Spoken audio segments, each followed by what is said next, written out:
In today's video, I am going to teach you how to create serial numbers using sequence function in Microsoft Excel.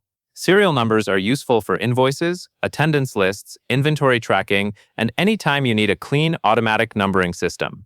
The great part is that Excel can generate those numbers instantly with a single formula instead of you typing them manually. First, click on cell A2 to select it.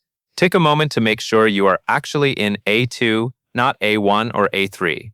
This matters because your serial numbers will start from the exact row you choose, and A2 is a common starting point when A1 is reserved for a header.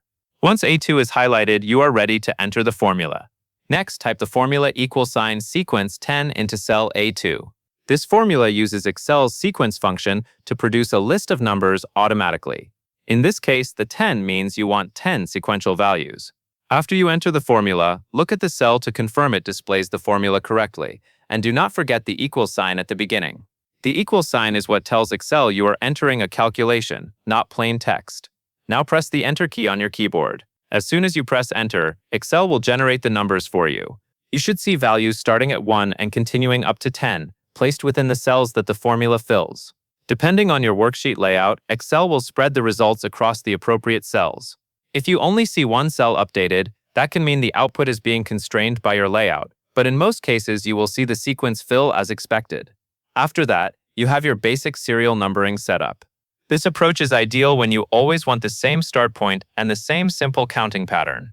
However, Excel also lets you customize the sequence, and that is what we will do next. Now click on cell B2 if you want a custom starting number. Choosing B2 is helpful because it keeps your example separate from the original serial numbers in column A. Again, confirm you are selecting B2 before entering the new formula. This way you can compare the default sequence in A with your customized version in B. Next, type the formula =sequence 10105 into cell B2. This version of the sequence function has more parameters, so let us connect them to what you are trying to achieve. The first value 10 still tells Excel to generate 10 numbers.